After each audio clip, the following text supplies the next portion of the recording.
Welcome back to the Overheard Podcast, recorded live in Banff. My name is Daniel Rudel. With me, always my co-host, Matty Rage. Let's go. Let's go. If it's your first time joining us, please don't forget to hit the like and subscribe. Me and Matt check the analytics every week. It jumps around all over. Sometimes 70, 80, all the way up to 90% of people sometimes join us for the first time, not hitting the like and subscribe. What? How weird, eh? Hit that. Costs you nothing.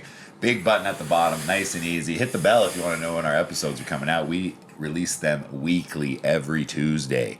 So please, don't be shy. Our guest today, Chris Karol. Thank you so much for joining us today, man. What's going on? How's the day? Oh, it's a beautiful day, and it's going to be an amazing day to talk about fishing. Let's get it. Go. This episode is brought to you by Drink Shaft. First light on the fairway, glassy water at the shoreline, that first hit of sun that tells you the day is yours. But there's a difference between showing up and doing it right, and that's Drink Shaft. Cold, nitro-infused, non-alcoholic. It's the Bow Valley's #1 grab-and-go cold brew. So start early and do the day right with Drink Shaft. Whether you're going to the lake, the golf course, heck, if you're just going for a walk around town, you can't go wrong. Let's get right back into it. Heck yeah, boys. Yeah. Right on. If you haven't met our guest today, Chris Karol is a Bow Valley longtime local whose connection to fishing goes back almost as far as he can remember. Originally from southern Ontario, Chris grew up in a fishing family on the Great Lakes and was out on the water by the time he was 2 years old. His grandfather, an accomplished fisherman himself, played a huge role in passing down not just the skills of fishing, the passion and respect for the sport that still drives Chris today. Throughout the 90s, family trips to Banff and Jasper helped shape that connection even further. Like a lot of people who spend time out here, Chris fell in love with the mountains, the rivers, and everything that comes with Bow Valley life. In 2007, he made the move to Banff full-time, already deep into fly fishing and fully committed to chasing the lifestyle that comes with it. Since then, Chris has spent years fishing throughout the Bow Valley, Banff National Park, Alberta, BC, while also taking fly fishing trips everywhere from Nova Scotia, Australia to Italy. Whether it's casting on a quiet local river or traveling across the world to fish new waters, Chris is someone who lives and breathes the sport. Beyond just fishing itself, he's also deeply passionate about conservation and protecting the ecosystems that makes these experiences possible in the first place. Well, let's get right into it, Chris. Take us back to 2007. What was your life like back then, and what kind of prompted the move to come to the Bow Valley full time? Well, like you said, I was lucky enough to spend some time here as a kid, taking some family trips in the summer. Obviously, was very young, and my mom still remembers telling me like the story that when I was 6 years old, and we were actually parked down at the golf course where the Wold House, like where the waterfall is there. That, hey, Mom, when I'm able to go out on my own, it's the first place I'm moving to. Nice. So of course, when I finished forestry school, so I was an environmental student, finished forestry school, graduated 2007, and I was like, hey, Mom, packing up the car, I'm going. She's like, yeah, fine. I'm like, what? You're not going to cry? She's like, no, you told me when you were 5 years old you're moving to Banff, so we look forward to visiting you. So nice. I already had that instilled, I think, in my brain as a child. Do you think having parents that were like supportive of your move kind of helped that decision? Like I had the same situation, and I came to Banff and I was talking to a bunch of friends and was like, oh, my parents can't wait to they were begging me to move back home and all this stuff. Like mine were very cool. Yeah. They love visiting, so they're like, sweet, like we're coming. So yeah, get a nice place, and and plus work was out here too. So I had got jobs for the Alberta government in the forestry sector, so that was a huge plus. Nice. And I wanted to work all summer to snowboard. At that time, what was I? 20, 21? Oh yeah, as you did. So I worked 6 months and 6 months off. So nice. I was putting in 200 days on the board. So that was a huge plus. And I knew the fishing was good. So it was a dream come true. It was, I won the lottery. Best of both, eh? Yeah, work and play. It's a win-win, man. Yeah. How's the Bow Valley changed in the last 20 years you've been here? Like not necessarily just fishing, but like just life in general. Yeah. Things have got tougher for people too. Like everything's more expensive. Yeah. I remember for the first 10 years, I paid $275 for rent all in, and I had my own bedroom. So I can't even fill up my truck for that now. No doubt. Saying gas prices. So I don't know if I could relive my life and do what I did when I came here when I was 20, 21 and do that again. Like, No doubt. I'm sorry for the people that live here now. Like, make it, love your passions, because like everybody's struggling. Like it's nowadays, that's the biggest change for lifestyle. And yeah, definitely the rivers have changed too. Like 100%. They're busier. The equipment has got better. So people are actually catching more fish now than 20 years ago. Yeah. Like, I mean, I guess the success rate has probably gone up dramatically with the advancement of technology. correct. Right? Yeah. And the flow of information and how quick you can tell somebody you caught fish and then there's 20 people there. But we'll get into that. I think Definitely we're going to get into for that. sure. When it comes to life in the Bow Valley, what would be your best advice to someone who wants to make the move here and make a life here? Yeah, definitely don't come here for just one passion, or just don't come here to work in the hospitality, or just come here for a job without understanding how beautiful this place really is. I say have three passions got me through. So I came here for snowboarding. I did come here for work, but I came here for fishing. So example, like we've had some terrible ski seasons. This was a great one, this past one, but the last three would have drove me nuts. If I only came here and I only thought about snowboarding and I had no other outlets, Fair enough. you're going to go nuts. And especially if you've come here just for work and you're working, and people do have to work 6 days a week every night, you're going to burn out and you're going to want to move within 6 months, never mind 15 years later. So try to have a passion, a hobby that gets you out of Banff, because it could be such a bubble. Yeah. And if you don't see what is just beyond that bubble, and I could even be taking trips to Canmore, go to the city once in a while. And not everybody has a vehicle, so there's great people out here. They'll help you go to Drumheller, go do something that's not why you came here. If you only came here for one reason, so that's my biggest advice. Like, have an outlet. That's some great advice, honestly. Diversifying, like you think tons of people come here for just skiing, right? And they're ski nuts. And like you mentioned, bad season. That's some great. I put a advice, damper on it pretty quick. Yeah. And you get to meet more people too. Yeah, and so like Diversify I know some people that came out here in 2013, and we'll probably talk about that's another reason how the Bow Valley had changed. We had the 2013 flood. Yeah. That year's exactly. fishing season. So I had people that I met through the fishing that came here to guide. Nope. They didn't work one day after that June 13th. Whenever that flood happened, destroyed their work everything, was, right? they didn't work. They had to move. So, but they didn't have any other outlets. And yes, once I understand your job is affected, then you have to move. But if they were like, oh, well, I have another skill, and so you try to diversify yourself, and then you don't get burnt out. And we probably all know people that have burnt out because they work too much, or they put so much thought into the ski season, and then they're just done. Like, or it doesn't materialize, and then they're just enjoying themselves too much or whatever. Enjoying themselves too much. Yeah, exactly. Yeah, we've all probably been there.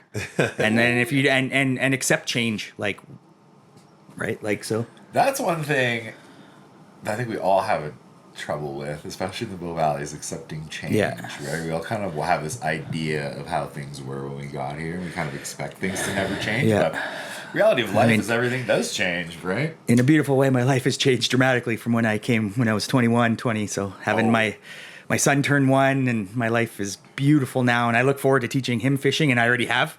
That's awesome. So Put on the fishing channel, just let him sit there. Yeah, my wife doesn't let me watch too much TV. Instead of brain rot TV, just put on the fishing channel. Yeah. He's already a better fisher than a lot of my friends. So So Nice. I think that was pointed at you, Marty.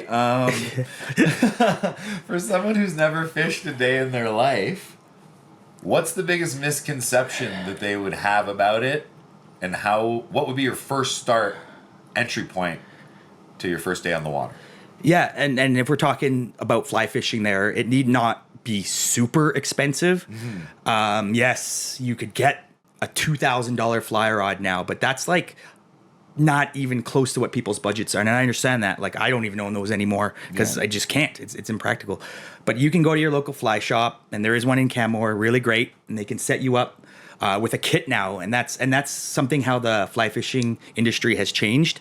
You can almost buy a one-stop shop kit minus the waders and the raincoat, but you can bring that. You can wear the ski jackets nowadays. Like, you're paying already $1,000 for a ski jacket, and the fishing industry jackets are still not there, but they were some of the original founders in the Gore-Tex world, which is I still find crazy that a ski jacket could be $1,800 now. Yeah. But anyways, yeah. So you don't need to go if you have a $300 budget.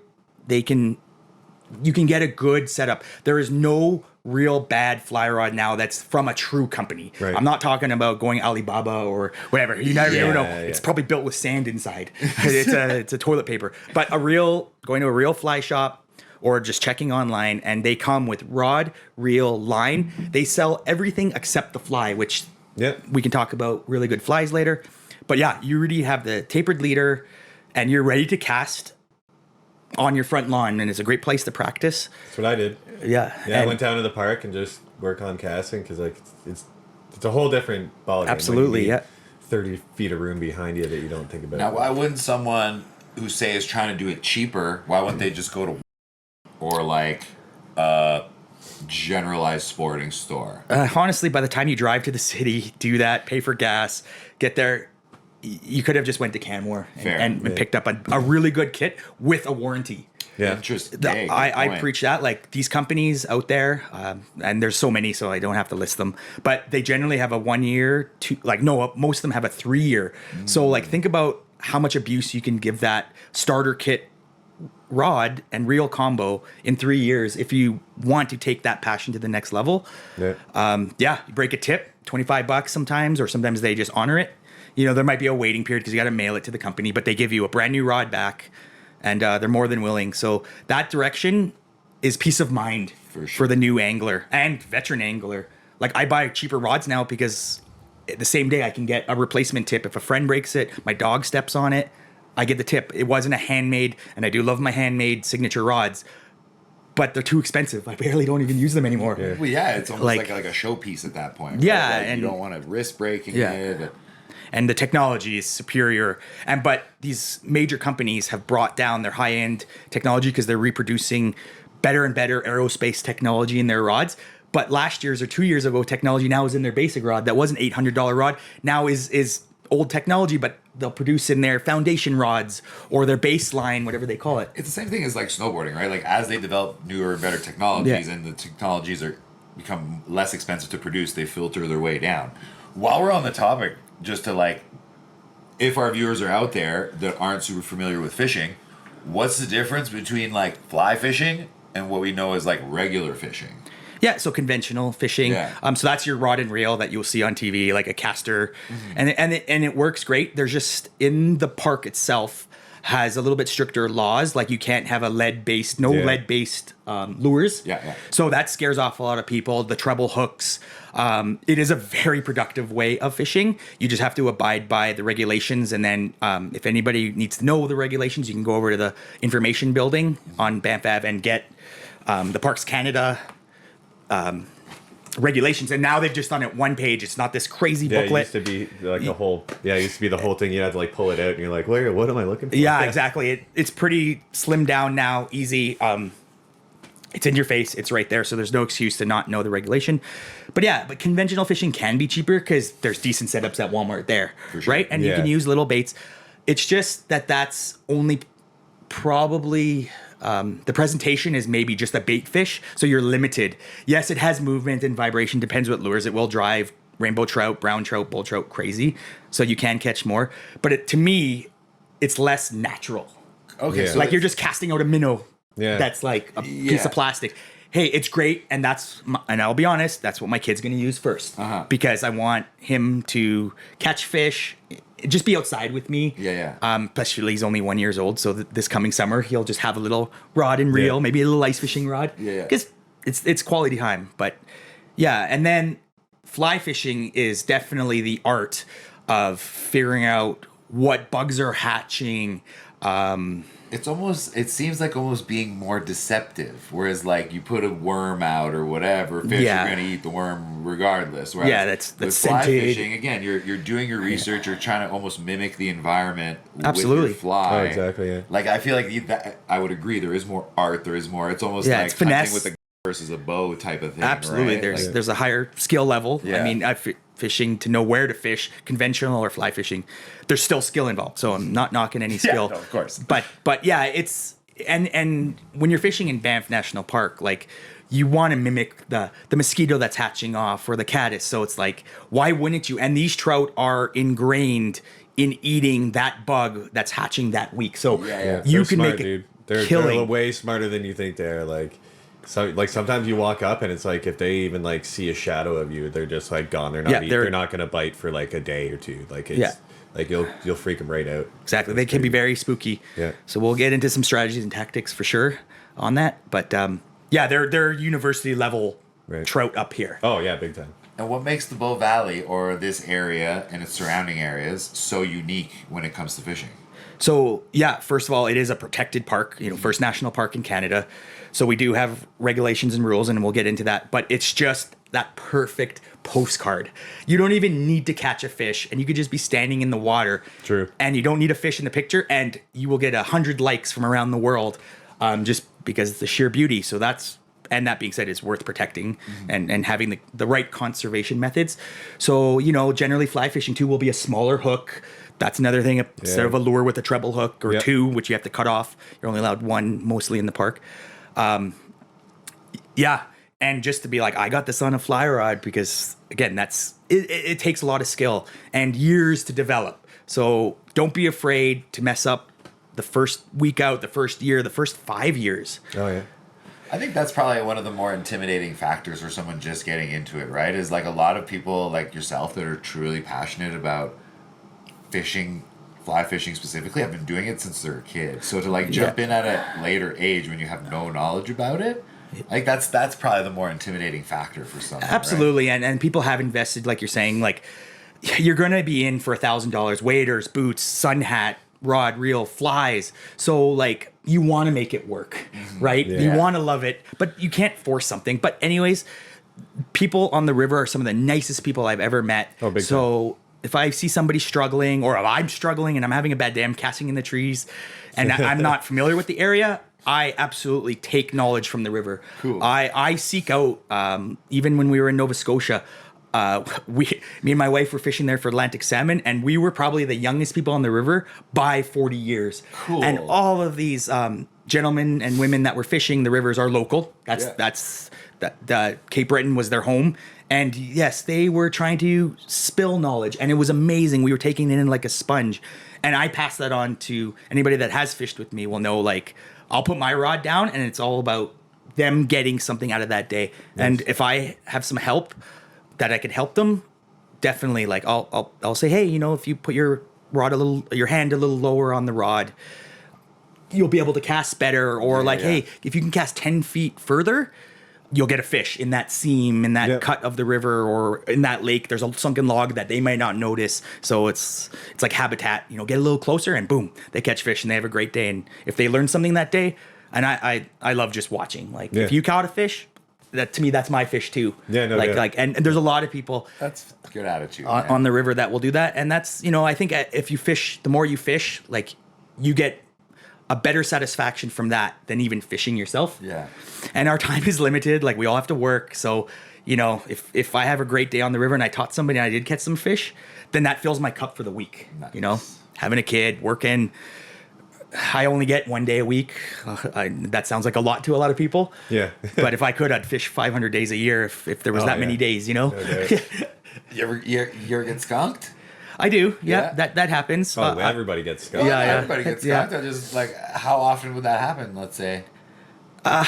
It depends. It depends. Usually, it's something I can't control condition wise. Too windy. Yeah, too windy, too hot. Like I do fish a lot, but being that I do get skunked, and it depends what species. Like if I just go down to the Bow River, it'll be pretty rare that I do get skunked. But if I'm on a trip to northern BC and we're steelhead fishing, you're lucky to get a few a week, but you have to have that mindset. Yeah. So I'm happy with driving 14 hours north and being on the coast near Prince Rupert, and just being there has already filled my cup. And if I get a few steelhead because they're getting endangered, they're not a lot around. Catching one, it's worth the gas. Yeah. It's tremendous. And then seeing my friends catch, say, a steelhead, large and anadromous fish, goes to the ocean. They're powerful, they're big, they're snarly, and it's just amazing to see somebody else fight one.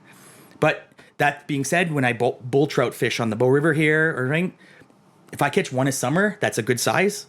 Yeah. That fills my cup. So yes, it depends what I'm targeting and how I'm targeting it. And then if Mother Nature plays in, of course, everybody gets skunked. Yeah. My first day out, I was out with Vinny, and I think it was like 30 mile an hour wind gusts, and I'm just like, he's like, dude, straight up, he's like, if you can learn how to cast today, you're gonna be good for the rest of the year. Absolutely, yeah. Like, thank God it was like pretty early season. We had sinking line, so it was at least a little bit of weight on the end of the line. But it was that was an experience all on its own. It's like, obviously I got skunked my first day out. It's like, you know what I mean. It was early. And I bet season. he caught some fish. And You just go bull fishing, and it's just like, that's how you learn. And that's it. And there's more than enough.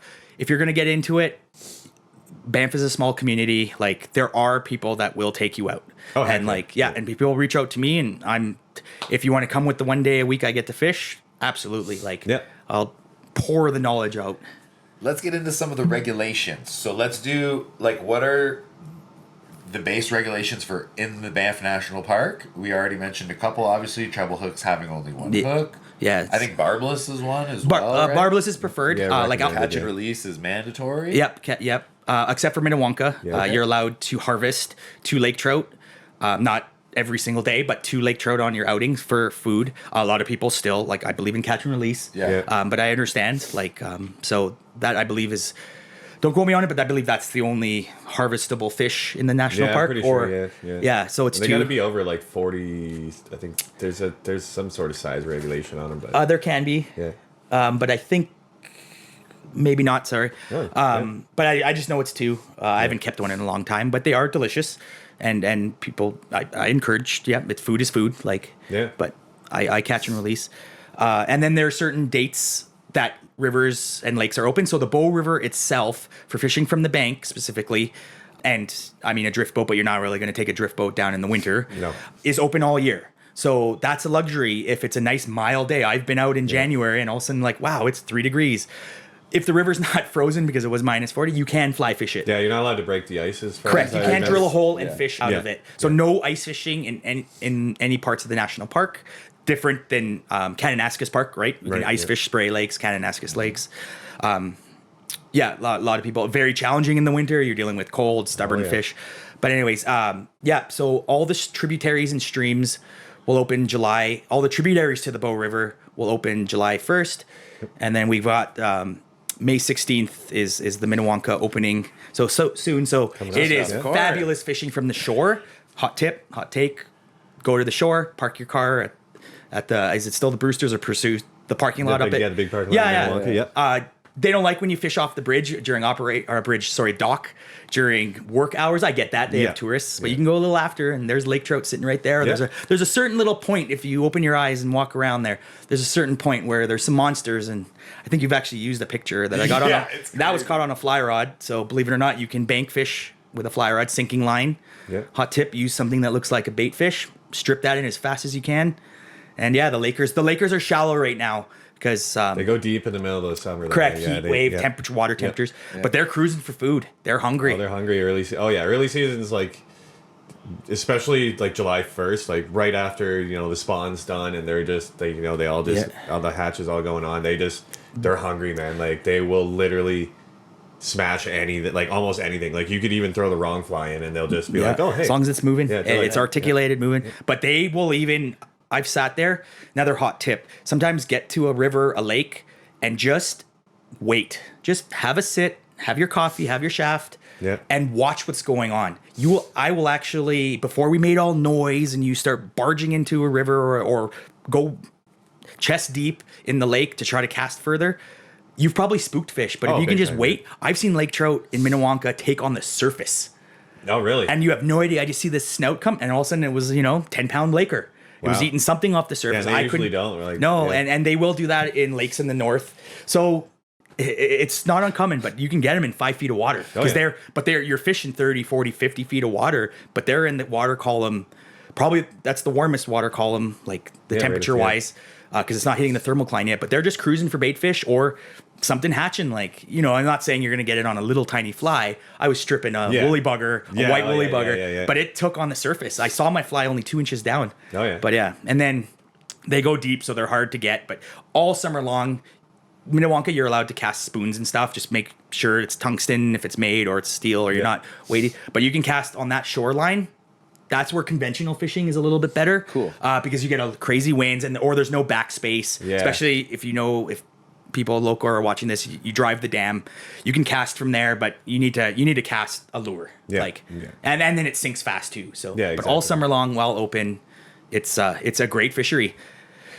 Let's talk about kind of what you're looking for as far as habitat under the water. Because like one thing that I noticed is when I take my paddleboard through the reservoir, the channel, the water reservoir. The reservoir there. Every time you go, there's always a bunch of big fish in the shade there. Yeah. So what are our local fish kind of looking for as far as shade protection. So they're actually they'll do the same thing when a tree has fallen, and sometimes it'll float, depends, or it'll sink down, or like, hey, if a lot of people grew up in Ontario fishing, you're fishing people's docks for bass. Yeah. So first of all, protection from the sun, but also above predators. So you'll see this in rivers and lakes where rainbows will just hide under banks and little incuts of gravel and stuff to hide from eagles. Like you've seen our birds. Up. Oh yeah, we've been fishing before, and like an eagle. I can't remember where we were. We were fishing, and our lines were out, and it was just like, boom, came down, like snatched this fish, like made all this noise. We're like, well, I guess we're gonna go somewhere else now. Yeah. And you're like, that's a 2-pound trout. Like, just this bald eagle has just taken. came down. It's like this big, just came down and like smashed it and just flew off. They like to be. It's like a roof over their head, right? That, and the shade, and maybe the water's a little bit cooler. And fish want to also hunt and feed. So if the sun is blaring in their eyes, they're blind too. Yeah. Like, like sometimes that's when I'll get skunked to. Yeah. The super high pressure days, sun hot, beaming down on the water. You might as well have your shaft in the sun. Yeah. Because or in the shade, sorry. Sit in the shade and enjoy. Not that you can't catch fish, but they're mainly hiding from predators and water temperature and Yeah. Cool. But I know that spot. It's a great spot. Well, that's what I mean. I was like, it's amazing to see. I like just looking at it. Yeah. That's what. But if you were just barging through there, and those fish got spooked, you wouldn't know that. That's taking your time. Paddleboard are quiet. Yeah, that's. So a lot of maybe how you approach. Absolutely. The body of water big time. itself, right? Yeah, especially on the Bow River too. If you just barge in, guns blazing, try to go this deep, you've probably spooked 80% of the fish that I would have caught. Where you're standing knee deep is where I'll be. If there's a little bit of current flow, like not in just stagnant, muddy water, even though that's where I can get some lake trout, you've already spooked the fish that you should have caught. Fair. Oh yeah. Yeah. So you're kind of counterproductive to your ignorance can be counterproductive. Yeah, so that's to that's your own. first mistakes that beginners do is just wade out too far. Yeah. That's what I see as like, hey, we're gonna just kneel on the bank first, observe, do micro casts, and the thing is, you don't need to cast 100 feet, 70 feet, work the 10-foot boundary just past your rod tip. Then the chances are they're not way out in the middle, anyways. You know what I mean? Like they're in cover. They're kind of on the side, chilling out. Like they want to be protected there. There's the old saying, like, if you're on the bank, you're trying to cast to the middle of the river, and when you're in a drift boat, you're casting at the shore. So it's funny that you have this expensive boat, but what are you doing? You're casting at the shore. But that is where 90% of the fish in the Bow River like to be, is literally on the shore. So if you can just dip your fly rod hiding in the bushes, your line is literally just coming out of your thing, and boom, there's a brown. Yeah. Interesting. So maybe not as just don't be loud, don't be spooky, just walk. Let's get into gatekeeping the internet, because we had some comments, even in the post, being like, "You blew up the spots, man." Oh, the internet's What's your take wonderful on it? I mean, honestly, you mentioned your experience in Nova Scotia with the people being super nice and the locals almost taking you in and giving you knowledge. Where does the flip side of that fit in with people that are kind of the opposite? So you're talking about specifically like the internet. And the internet is a wonderful, but also a cruel and terrible place in the fishing world. Oh yeah. So people that love their little local river or whatever from coast to coast will blur out the background and just have their fish because they want to show off and whatever. And there's the thing called the hero shot, and I've been guilty of it, taking fish out of the water. But then you'll get comments that are like, "Nice fish, man. Finally, you got your personal best." And then they'll be like, "Oh, look at the mouth. It's bleeding. That fish is going to die." So you're going to have all sorts of that. And then the internet has made places more popular, and it has upset people. when I came in 2007, I could fish for weeks, and I could head down to the golf course, which is a great stretch of water. You can float from below the Bow Falls to Canmore, amazing fishery. That's easy knowledge. I'm not giving away anything there. Yeah, everybody knows that. But now I will see people fishing, which is great. People are getting out. I encourage you to get out of your house and go fishing, and take friends, take family. But I would not see, even up until before COVID, it started to get popular, but COVID really blew it up because People we couldn't go anywhere. Outside, yeah. And then So, do I go to lakes now that I thought I'd drive 2 hours down a bumpy road, and there's 7 trucks waiting there. But once you get there and you put that kind of effort in, people are not really mad you're there. You're just like, you mind your own business, or man, half the people I know, I'm like, oh, I know those trucks. Yeah, so of course, then it's fun. Then it's that sense of community. But and then it's really hard to have secret spots. The internet just blows everything up. Is there like etiquette as far as like pulling up on a spot where people are at? Like, what's the kind of common courtesy amongst anglers when, like, we've seen the deadliest catch and all that stuff, like, hey, get away from my boat, like, they're territorial, that kind of stuff. How would you approach a situation, say, where you're entering a spot where people are already there? Like, for myself, I would like to think I'm pretty polite and stuff, and I'm like, oh, hey, like, it's being respectful. Hearing stories about, and I think I hear it in the sledding world. I don't own a snowmobile, but I know many people that do. Yeah. Like, we drove down into the Purcells, and then headlights were smashed out because you're sledding my zone. Like, there's no room for that in fishing, but we hear horror stories about that. Have I ever experienced it? No, but I have seen people mad at other people, but that's because they've cast it on your line, or they will go and, like, don't be the guy that throws, or girl that throws rocks in the river where somebody's fishing. Oh my God, yeah, that's the only thing that ever drove me nuts is, like, a family shows up and the kid's just taking, like, fist-sized rocks, chucking it, like, right beside where you're fishing. It's like, God, it's like, I know you don't get it, but, like, please, for the love of God, just, like, and sometimes they just need some education. Be like, hey, or the families are so swamped they have no idea they're doing it. So I always give the benefit of the doubt. For sure. And half the time, when you do get more experience, I can still go. And just last week, even, there were 7 trucks, 7 boats on the river. I was the only one that caught fish. So I wasn't mad. I was happy. I had a great, and then they all came to me like, hey man, like, what were you using? And I'm like, actually, I can see what you're using. I was just casting a little bit further or in closer. I'm like, you were fishing way too far out. Yeah. The fish are actually in the seam line or in the foam line, so that's where the food gets washed into. And they're like, oh, okay, so next time they're more knowledgeable, and they will be more apt to spread that knowledge, and everybody will get a little bit better and a little bit more respectful. I think kindness is contagious in all aspects. Yeah. And there might be the old stubborn guy on the river that has fished there for 90 years and is set in their ways, but any industry can have that. We know skiers like that, right? You're right. So, you can kill them with kindness. I think maybe because fishing is more of a solitary, or seen as more of a solitary type activity. Absolutely. It has like kind of a guarded perception maybe from the outside. And I believe in that because I am going fishing to escape. And if someone's taking that away from me, I would be upset too, right? Like, if I need to turn my brain off and go fishing, and that's where I don't care if I caught anything, but it's that attribute of being out there. But if somebody's, blaring music and stuff, but I get up and I know many spots and I've done my research before I got out there. So I'll just move to another lake. Is it upsetting that I'm driving more? But yeah, but then finding a new lake that I never been to before gets me that adrenaline rush. Oh yeah. And then if I could slay it and get 40 fish a day, then I'm like, man, I don't care about that lake anymore. That's where the Australians party. So I'm going to another campground. Oh, we've been there, done that. We were I think we were down 93 South somewhere, and like a bunch of people showed up with like kayak. It's like a spot where like there's basically only one really good spot on the lake, and we're down there, and like a bunch of kids started showing up, and it's like partying and like jumping in the water, and I'm like, hey, you want to walk back through the bush, find that little spot we saw on Google Maps there? But he's like, let's go, man. Went back there, like, I think it was 3 of us. We had like 3 triple headers that day. All of us caught like 30 plus trout. Sweet. And it was just like, bud, we're going here more often. Like, we got back there was Pilsner. There was a couple of empty Pilsner cans from like, oh man, would have been like the 70s. It's like Crazy. No one, I don't think anybody had been back there for like 30, 40 years, 50 years maybe. It was just like... And you wouldn't have been there unless they kind of right. blew your spot. Yeah, right? they blew it up, and then we just were like, let's just go bushwhacking and see what we can find back here. Got there, and it was like, it's still one of my like all-time favorite spops. And and you'll never forget that, right? Yeah, and you would never see anybody there because like just the way you have to get back there is just, it's a little bit crazy, but...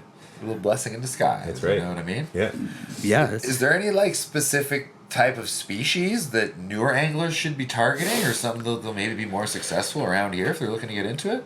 Yeah. Well, like, I mean, the Bow Valley, specifically the Bow River, can be a little bit tough because that water is cold. Yeah. The fish do not grow as fast as even south of Calgary. The food sources are a little bit less. Yeah. They have a short window of feeding to pack on the pounds, let's say, or up here ounces, because they go dormant. Rainbows cannot feed for 6-7 months. They probably won't prefer to do that, but they can almost go dormant in the winter. We've seen how the Bow River can ice up, and but they're finding little nymphs and maybe freshwater shrimp. But so if they can take some trips down south of Calgary, again, not blowing up that spot. Calgary is the biggest fishing lodge on a river in the world. Yeah. Like the city itself is just a giant fishing lodge. It's the way you look at it. So it's not blown up. Oh, it's one of the best like trout fisheries on the planet. Yeah, it's a blue ribbon river, and like they're huge down there. Oh, and because there's so many big ones and stuff. Generally, it's easier. Yeah, they're like I said, they're probably college dropouts. The browns up here, bulls, mountain whitefish, and cutthroat. If you're fishing like especially Lake Louise down, I call them university educated. Yeah. They're like, just more smarter. Weary. They're smart. They're scared of birds. They're scared of noise. Yeah. Like they're spooky. Oh yeah, you walk up on the spot. It's like you gotta almost be like a ninja. It's just like get in quiet. Absolutely. Don't make any noise. Like, don't be smacking lures off the water. Like, it's like a city fish versus like a country fish. And they're fighting. So there is 3,000 to 4,000 fish per kilometer there. Yeah. So they're just fighting. Yeah. And then again, it's time of year going down there. Like right now, the rainbows are going up into the tribs that are closed. Because the same rules apply. Like the tributaries are closed. The rainbows need to do their thing. They need to make babies. Yeah. But now the big browns are looking for food. So hot tip, can be great for big browns. There's some monster browns down like Calgary way. Crazy. Yeah. There's a few big ones up here, but again, they night feed. They're hard to get. I'm not going to be out there at midnight trying to strip flies down in Calgary during June and the summer solstice. Oh yeah, I will be, but not right now. It's cold at night. Yeah, fair, man. What are some of the resources? Like, how can people get some of this information? Like, you're a wealth of knowledge. Where can people find all this stuff? So that's where the internet is a wonderful place. There's podcasts. There's obviously fishing forums. That was the original blog. Of the late 90s, early 2000s. The fishing forums or any forums, right? Ski forums, ski pages, fish bum pages, trout bum pages and there's still like you Google it and you can still see pages from 2012. Like somebody commented and boom, boom, boom. Oh yeah, I found spots just like going through old forums and it's like, oh man. And now there's websites. I even go to like. Is it overland or rv.ca or rv.com? Because it tells you all the BC and Alberta rec sites that are free. Where are they? They're generally on a lake. Yeah. A really good resource, and not blowing it up because it's public to everybody. It's the Freshwater Fish Societies of BC, and they stock a lot of lakes to promote habitat and stuff. And it's Go Fish BC. There's a map, and it tells you every lake that's stocked and what rainbows are there, brookies or cutthroat. And like the strain, so if you're gonna get like a strong fighting rainbow or a deep fight, like a rainbow that you need to fish deep, or if they're gonna jump 6 feet in the air when you hook them. But they all have free campsites. It's awesome. Yeah, dude, how dare you blow up GoFishBC.com? It actually tells you on the website where to fish. Yeah. There you go. There's third hot tip of the tape. Dude, I love it, honestly. And you can buy your BC fishing license from there. So that's I don't know if we shop sounds. Yeah. Like. So just to reiterate, National Park has its own. You can't just buy an Alberta license and fish in the National Park. You need to buy the BC fishing license, National Park fishing license, and an Alberta fishing license. Yeah. All of that, you buy it once for the year, is still probably half the price of a ski lift ticket. So people are like, I'm an Alberta resident, so I bought a $50 BC ticket or license, but that's good for all year. Yeah, Parks is only like $20, $30. Yeah, and if you have your Alberta driver's license because you live in Banff, the Alberta one is $26, or maybe with the add-on of the Win card, it's $10, but that's once a purchase. then it's like 26 or 31 with tax. Yeah, so for like $60-$70, you can literally go like anywhere within 2 provinces, 2 national parks. Yeah, it's just like. And then the national park one, I believe when you buy it in the mountain block here is that's Kootenay, Yoho, Waterton. I can't remember if Jasper's included. You might have to buy the Jasper one just because it's kind of a separate park. Yeah. So that's where things can get expensive. But again, one day, like that's the price of some burgers at the ski hill. Yo, it's so true. Yeah. Right? And I can fish all year. You get a pitcher and a burger up at Trappers. Unlimited. That's pretty much your unlimited fishing for the summer. What is like the most important thing? Say you found a cool new spot that you're going to check out. What's like the most important parts of either research or your kind of setup in getting there that people might overlook? So once I've done, I'm finding a new lake, let's say, right? Yeah, I've done my quick internet. First of all, like, can I get there? Do I need a crazy jacked up truck? But also, when you get to the really good fishing spots, and as we know, even in the national parks and most of BC, there's no cell phone signal. Yeah. So your internet is out the window. So I always keep in my truck a couple hands-on tactile books. Yes. And if you get the fishing of the Canadian Rockies, this has a description of every single water body. Yeah, this is the old school internet, and it tells you what fish, and it's an amazing book. And this just lives under my car seat, and it's everything in the Rockies. And of course, the fishing map book, backcountry map books, and I don't work for any, like, these are just what I keep. So first of all, I don't get lost. But half these map books have depths of every lake. Nice. So I don't need to have screenshots of it. And I love sitting after a good day's of fishing at a campfire and just pulling this out with my headlamp, having a brewski, and just checking out the next lake. And of course, I keep the regulations, and the Alberta one is very easy to read. If your slot limits, if you are going to harvest fish or not, so you stay within the law because nobody needs a ticket. Yeah, they're expensive in the park. What park fines are $5,000 to $25,000 or something? Anyone's discretion. We even almost messed up once. We went to the Canadian Tire, bought a couple. I can't even remember what they were. It was some sort of spinner. And it didn't say anywhere on the package it was toxic. Didn't say anywhere on the package there was lead of any kind. They're all painted over, so like you don't know. It was like we're just like, oh, that's probably brass. It should be fine. Brass or aluminum. Get down there, and like Warden pulls up, and he's like, you guys got your license, whatever yet? He's like, you guys know the regulations? We're like, oh yeah, for sure. He's like, no lead. We're like, nope, not at all. Got your brass sinkers, whatever. Tungsten too. Tungsten spiked. And he's like, oh, you mind if I check your boxes? We're like, no, go ahead.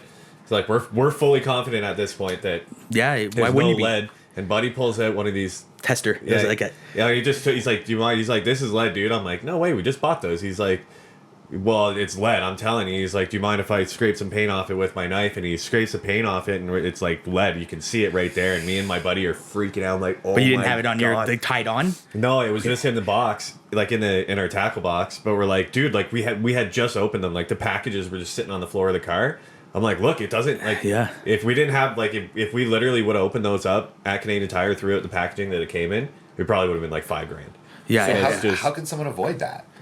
That's where going to your local fly shop, like, helps. Go to Wapiti and Kamwar, and they abide by all the rules. They have a whole section of tungsten, park-friendly lures, like, then you're not that wasn't your fault. That's the difference between the big box stores, correct, and the truly specialized and their shop. fishermen, the fisher people themselves, right? They fish just as much on their off days as I do. So that's where the local knowledge. Banff doesn't have a fly fish shop anymore. I miss the little booth they used to have in Minodes, but big business is big business. Oh yeah, that's right. I forgot the downstairs. Yeah, it used to be sweet, but but we got Kamwar. You can jump on the bus. Yep, you can get there even if you don't have a vehicle. And I'll preach, but. How do you know? How do you make the mistakes? How do you bought a little lure set at a garage sale? Like you don't know. So it's better to just go get hands-on, people-to-people knowledge. Yep. Yeah. Because that was my experience. I went into a store. I was gonna do some fishing on. I was. I'm not gonna blow up the spot. But I was going on vacation. It was a river. Camping, and it was a creek. It was creek into a river, so a tributary, but. It's like a spawning ground for salmon, right? Like, and I went and got just a general kind of starter set for lake fishing, and then I didn't even string it up because I got my license. But then when I looked in the area that I was in, the regulations were so specific and difficult to decipher that it just like discouraged me from even putting my line in the water. And then when I got there, I did see some people with the lines in, but it was just like a little too much for me to bite off, you know, because I was like on the road. I didn't take time to. Yeah, and the ski industry is the same way. When you go to a sweet board shop, a ski shop, you're getting that interaction, you're getting more knowledge, you're touching the gear, you're getting firsthand experience. If they say, oh no, this lake is closed because it has a different habitat, right? Like one-on-one experience and a conversation you can't beat. You can't find that on the internet. No, hell no. And you could read it and then like, oh, just like the other one, this is a great one, the Alberta Guide to Fishing. It literally has every single river and lake in it, and I just keep that in my truck. There you go, blow up the book. You know, whatever. Like how every spot is there. Knowledge is at our fingertips. Like, and these are all $5 to $10. The bigger book is only $25, whatever.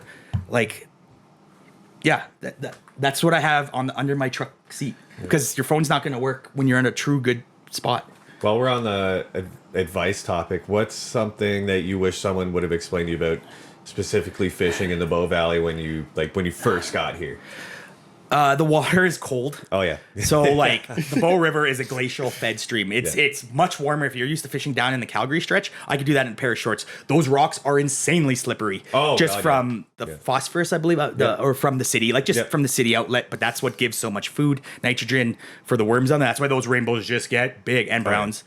And the Bow River is tricky. Like I had got skunked a lot before I learned that the fish are right at the bank. They're not where you think they would be. Yeah. And if somebody would have told me that there was actually fish in the Bow River and this stretch above, you know, that would have been great, because I did do years of like, oh, it straight up sucks up here. Yeah. But then once you kind of crack the code, just like figuring out lakes and rivers, now I know where the little, like, you know, I float in Camware bridge to bridge, and if I don't get 40 browns, I mean, they're 14-inch, 13-inch. Yeah. They're not huge. But casting to the shore, floating in my raft, then that's a bad day. Did you say 40? Yeah, at least. Yeah, it's still on a 5-6 rod. Like even like a smaller fish is going to give you like. Oh yeah, I use a 4-weight, and that's and the nice thing about fly fishing, if you buy a 4-weight rod, you get a 4-weight line, a 4-weight reel, so it is super easy to figure out as a beginner. Yeah. Match the number of the weight, and you know up to 9 weight. That's too heavy. That's salmon rod, right? Yeah, so that's just for beginners to be like buy it. The classic is the 9-foot 5-weight.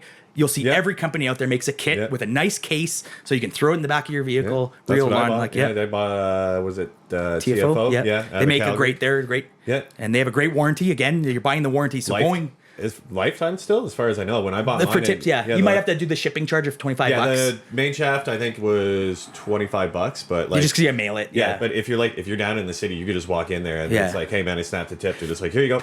Yeah, exactly. And that's supporting work like a company that's made for us. Like that's a great company. Like it's still made in Korea and stuff, but like you're gonna make, if it's a fly rod that's handmade in the US, you're gonna be up towards $1,500 now.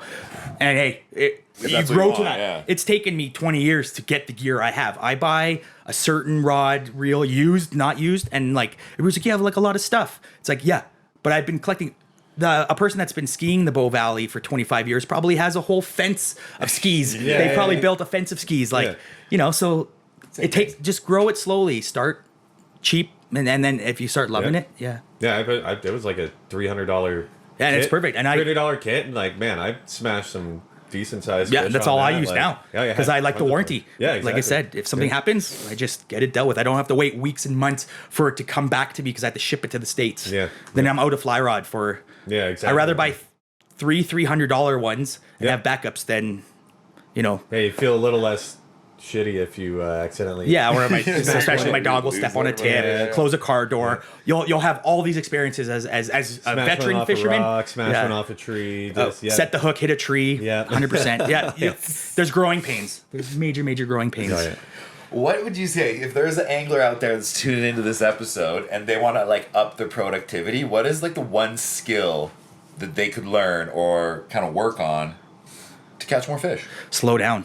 Okay. Slow down, observe, go to the shoreline, lift up rocks, see what's hatching at that time. If there's salmon flies, stone flies, like I think people that have noticed, like if you had somebody fishing a spot before and you waited on the bank, then you're like, oh, I just saw it rise there. But if you went gun ho and stood in the rapid, you never saw that cutthroat right there. Oh yeah, you did almost step on it, it's gone. Like, see you later. Slow down, you know. Patience. Yeah. the river is telling you something. Yep. Crack that code. The river is a code. So if you can crack the code, and the fish that were there last weekend, maybe the river is dropped. Like right now, the Bow River is almost unfishable. I don't know if you guys have seen it. Yeah. We're getting the runoff and stuff. So now, when it does clear and high, the fish are not behind that same rock. Or in 3 weeks, that rock is going to be out of the water. Yeah. So you take your time and look. Try to see what's hatching that week because it changes daily. Yep. You know, there's the standard willy buggers. Hot tip, if you just want to catch 40 fish, float the Bow River and use parachute Adams. Size 16, you'll catch 40. But that's one of the most popular fly in a woolly bugger, and strip it in. Like they just react to the movement. But yeah, like it's very exciting, and especially people like, oh, I can only go camping and fishing once a month. Of course, like I said, you're going in guns a-blazing, and you've probably missed what the river is trying to teach you or tell you. Yeah. So I used to just, that's great advice. Like we used to just show up, have a whatever, have a little and sit there and just watch for a minute, and like you'll see stuff coming up to the surface. You'll see what's going on. You'll like if you got a good set of polarized shades as well. That's exactly it. You can literally sight fish out here. Like Correct. you could stand on the bank and just be like, they're all right there. Like, And I've had people fishing with me. They're like, oh, we had an amazing fishing day last weekend, and I go with them. And whatever they were using, if they were just using little Prince nymphs and fishing too deep, then maybe they did get 40 fish the weekend before in a span of fishing for 6 hours. But something changed, and I let them go first because I was like, hey man, I half the time I just want to sit on the bank and watch you guys. Yep. I was noticing off like the willows, grasshoppers were falling in. Oh, hoppers are awesome. I've hammered some pretty good fish on hoppers and too. the fish were turned off to anything that was 6 inches or 4 inches from the top of the river, like the water column down, because they were looking up and they were suspended. So they were actually drifting their flies under the fish, they were losing their mind 2 hours in. And then I just come. I was already fishing with that time, but I was probably on my 15th nice brown, and I was like brown, rainbow. Yeah, and I was nice like too, dry like, flies, guys, and stimulators, grasshopper patterns. Yep. And then, of course, they were like, maybe we're not going to use this after I got my 15th. Yeah. And I'm telling them like dry flies, guys, and most people are like, I fly fish for dry fly because it's so much fun. It's exhilarating. That take. Sometimes it's just this little sip, and that's a 10-pound. Brown, and then this huge explosion on the surface, and it's just this little 8-inch thing. Oh, it's a little. It's funny. It's like sometimes the little guys, like you get like a little rainbow like this, and he just like wham! It's just like a great white coming out of the water, and you're like, okay, that's still pretty sick. It's like, but it didn't even bend your rod. And then the bigger the fish, the smarter they are. There's a reason why they got that big. Oh yeah. They hide better. They're very selective. They're picky. They've been caught before. Oh yeah. So like. They've seen flies. They've seen lures. You think they remember? Oh, big. I think there is an instinct, like a dog remembers what happened when it was a puppy. Crazy. I think so. Yeah. But they need a feed. I think when they're really hungry or ice is just coming off, the spring is really good. They haven't really eaten much. They are a little bit dumber, and they take more risk. Yeah. And come August, September. They're full. They're like they've been eating well for a couple months and they're at their point. biggest. So fall is one of the most amazing times to fish in the Bow Valley and lakes and streams and stuff. So sick, man. Last question here. This one's maybe a little bit even. I don't know. We didn't really follow this a lot today. What is it more about for you? Is it more about the time outdoors? Is it about connection to nature? What? I think it brings me peace. Cool. And like, of course, you're not working. I'd rather be fishing. I'd really rather be fishing. But now it's going to be about teaching my son, having the wife out, and we just go and we have a little campsite on the river, and just that joy. Like fishing with family is amazing. Oh yeah. Especially being able to transfer my skills now to my son when he'll be fishing this summer at 1. So that's wild. Yeah, that's so cool. He's going to do some trips, and it's just like I think about it every single day. That's so awesome. when I'm actually out there, I actually can turn that off. Yeah. I think about rainbows, steelhead, brown trout, bulls, like every single day. Something pops in. Like I go to work, it's on my screensavers and my kid. Yeah. But like it's just there. It's in my blood too much. And I know there's skiers out there that same do thing, right. They think about that powder day every year. Yeah. But I love that, and I love snowboarding and stuff. But again, that's one of my 3 outlets just so I can quiet my brain.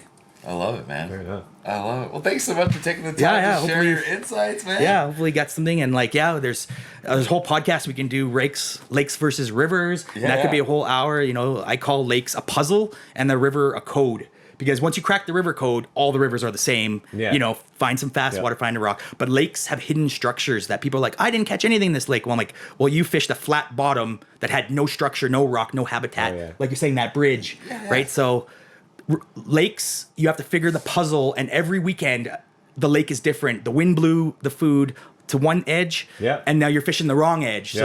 Lakes don't have current, so stillwater fishing is a whole nother topic on how to get into. And I try to bring people out stillwater fishing, and it's amazing. It could be 100 fish days of like 10-pound rainbows. If you know where you're going, like you can go if you get that spot in the lake.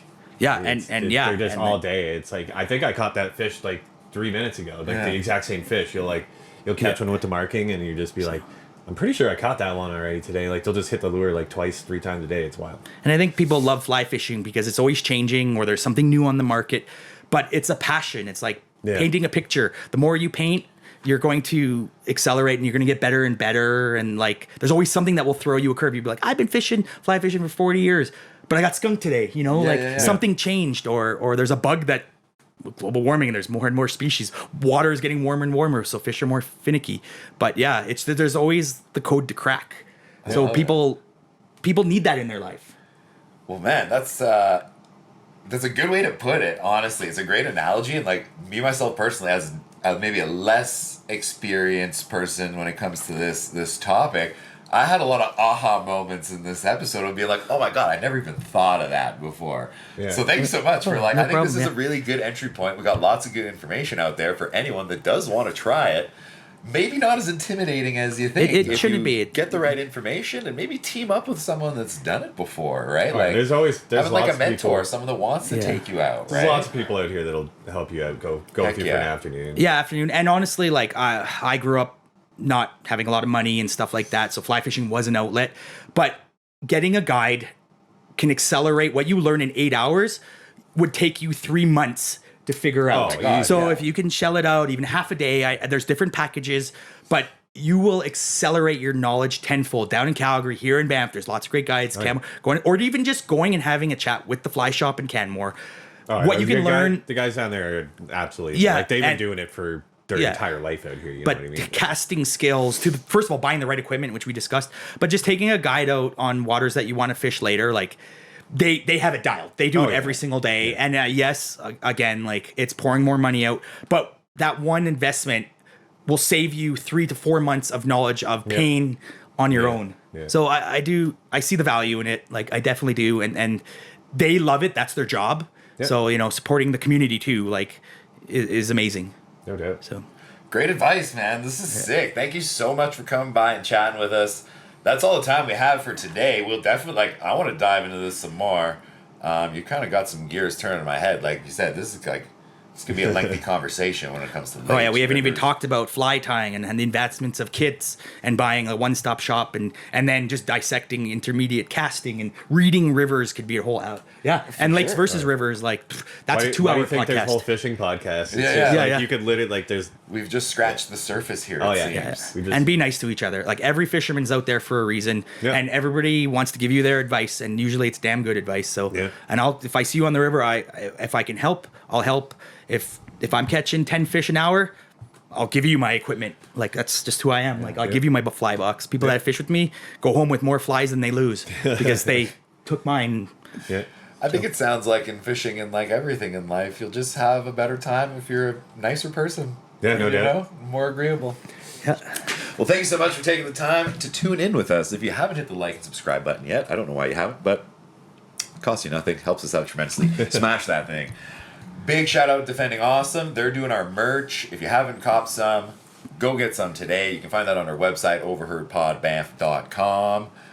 Stop in at Defending Awesome if you need anything creative done. If you're a DJ, local business, they do more than just printing, more than just merch. They do design, they do conceptualization, anything you need, stop in. They're a great chat. I saw a post they put up. They're like, this is like their busiest time of the year. Time crunch in the summer. So if you have any events or anything like that, they have rush pricing, I guess, and it can get quite pricey if you're looking to get your stuff done that day. So plan ahead, get your stuff in, and you won't be disappointed. No, heck no. This episode is also brought to you by Drink Shaft. Anyone you want to shout out before we go? Yeah, just my son. I can't wait to get him on, get him fishing, and stay wild. Stay wild, baby. Thank you so much for taking the time to join us, Chris. And again, sharing your knowledge, man. This is great. Yeah. Matt, again, surprising me with your fishing knowledge, dude. Yeah. This guy's coming out of left field with different areas of knowledge all the time.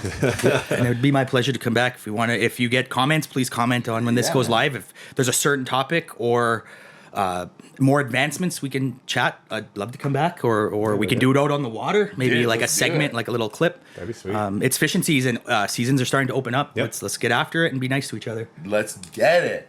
Right on. Well, thank you so much for tuning in. That's all the time we got. Like every week, we'll see you next Tuesday. Peace.